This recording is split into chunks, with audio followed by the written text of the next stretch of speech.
Salut, aujourd'hui on va apprendre à faire un backside 180 et vous allez voir que c'est un peu compliqué, mais il y a une petite technique qui permet de comprendre approximativement comment ça marche et de le faire facilement. Avant que la vidéo commence, abonne-toi et mets un petit pouce bleu pour soutenir la chaîne, on est parti.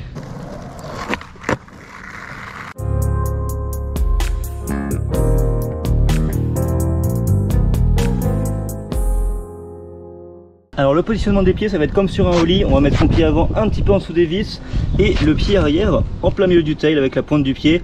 Vous allez voir que pour ce trick, c'est vraiment pas la position des pieds qui est importante, c'est surtout le mouvement des épaules et du bassin et du corps qui va permettre de réussir ce trick. Donc le positionnement des pieds, c'est comme un ollie, il n'y a rien de bien compliqué.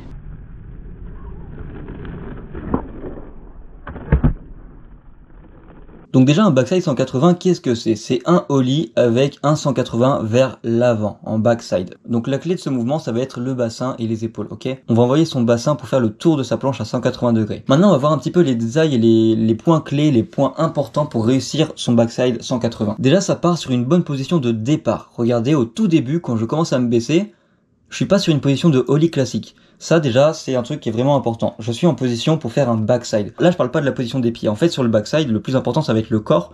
Donc c'est vraiment le corps qu'il va falloir regarder. Le mouvement ça va être un ollie en fait. Vous allez faire un ollie. Si vous savez faire un ollie, vous réussirez à faire un backside.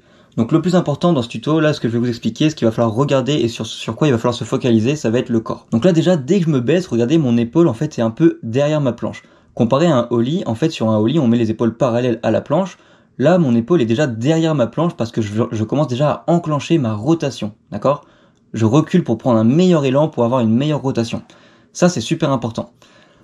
Regardez bien, quand je me baisse pas droit, je me baisse déjà en position pour lancer mon backside. C'est-à-dire que mon épaule gauche ici est derrière ma planche. Ensuite, on va venir se relever et popper exactement comme sur un ollie, mais regardez bien mes épaules et mes bras. Vous voyez, je commence déjà à lancer la rotation. Ma planche n'a encore rien fait. Je suis juste encore en train de rouler pour l'instant. J'ai pas encore popé, j'ai rien fait, mais mon corps a déjà commencé à faire à peu près la moitié de la rotation. Vous voyez, tac, j'envoie directement. Ensuite, une fois qu'on est à peu près à la moitié de la rotation du corps, là on va pouvoir commencer à claquer le ollie, à le popper directement. Mais vu que j'ai déjà fait la moitié de la rotation avec mon corps, la moitié de la rotation de la planche est déjà enclenchée.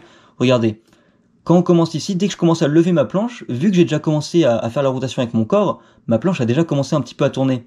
Ok, ça c'est vraiment super important, c'est pour ça que la clé du backside c'est vraiment le corps. Donc une fois qu'on arrive là et qu'on commence directement à popper, là ça va être le moment crucial. Dès qu'on va popper, on va venir lever sa jambe arrière et la tirer vers l'arrière, ok? C'est-à-dire que vous n'allez pas juste lever votre jambe arrière pour pouvoir laisser le tail se lever.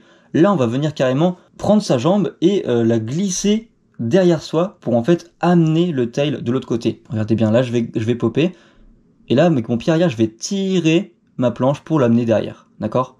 C'est mon pied arrière en fait dès que j'ai popé qui tire ma planche. Vous voyez, contrairement à un ollie, sur un ollie par exemple j'aurais tendance à popper et ensuite lever ma jambe pour pouvoir laisser la place à mon tail de remonter. Là pas du tout. Là je pop et ensuite je tire avec mon pied arrière pour amener ma planche. Ok? Je pop et directement là je commence à tirer ma planche. C'est ça qui me permet de faire le tour en fait. Donc ce qu'il faut comprendre c'est que quand on va commencer à prendre le backside, le petit secret ça va pas être de le popper en fait. Contrairement à un ollie ou un autre trick où on va popper, là on va juste vraiment gratter en arrière, on va venir tirer sa planche en arrière, ok? Forcément, il faut un petit pop pour que ça décolle un petit peu, mais vous voyez que ça monte pas super haut, hein. Mon tail ne monte pas très très haut parce que justement, je pop pas beaucoup.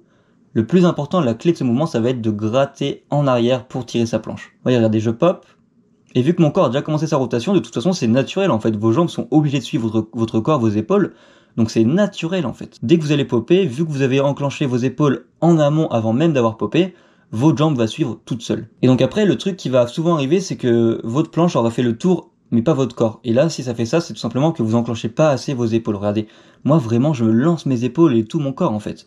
Et ça, globalement, il y a beaucoup de personnes que je vois ne pas réussir ce trick parce que vous enclenchez pas assez vos épaules. En fait, il y a des gens qui croient que pour faire ce trick, c'est les jambes qui comptent, mais pas du tout en fait. C'est vraiment les épaules et les hanches, le bassin en fait, qui font tourner la planche. Et pour faire tourner le bassin, c'est très simple, il faut faire tourner les épaules. Donc pour récapituler, on va venir se baisser et directement commencer à lancer notre rotation, c'est-à-dire que je mets mon épaule un peu en arrière pour avoir un petit peu plus d'élan. Ensuite, au moment de se redresser, avant même de popper, on lance déjà la rotation vers l'avant. Vous voyez, j'envoie mon corps. Là, vous voyez, je commence déjà à envoyer mon bras pour commencer à lancer ma rotation. Là, je commence à popper. Mais au moment où je suis déjà en train de popper, j'ai déjà enclenché la moitié de la rotation avec mon corps en fait. Et dès que je pop, tac, je vais pas lever mon pied arrière en fait. Je vais juste vraiment gratter en arrière pour tirer ma planche et finir la rotation avec mes bras. Bon, moi, il y a une erreur que je fais. Regardez, moi, mon regard, il ne bouge pas. toujours je regarde ici. Alors que normalement, dès que je pop, mon regard devrait tourner, je devrais tourner ma tête pour en fait plus facilement emmener mon épaule droite. Parce que là en fait à ce moment-là mon épaule droite devrait déjà être en train de tourner et moi mon épaule droite tourne vraiment au dernier moment. Vous voyez que je replaque et ensuite mon épaule droite vient se remettre. Ça c'est une erreur que moi je fais et que je vous invite à essayer de ne pas faire. Et pour ne pas faire cette erreur, c'est simple, il faut juste en fait quand vous popez directement avec votre regard, regardez de l'autre côté, regardez derrière, envoyez sa tête en même temps que son épaule vers la droite. C'est tout pour cette vidéo, j'espère que ça vous aura aidé. Si jamais vous avez des questions ou autres, n'hésitez pas à me les poser sur Instagram, vous m'envoyez vos petites vidéos et on pourra régler ensemble les problèmes si jamais vous en avez. Et puis abonnez-vous pour de prochaines vidéos, salut! En première ligne de description, tu peux télécharger gratuitement mon guide de skate ainsi qu'une formation de plus de 20 vidéos pour bien progresser. En attendant, tu peux t'abonner ou regarder notre vidéo en cliquant sur les boutons juste à côté.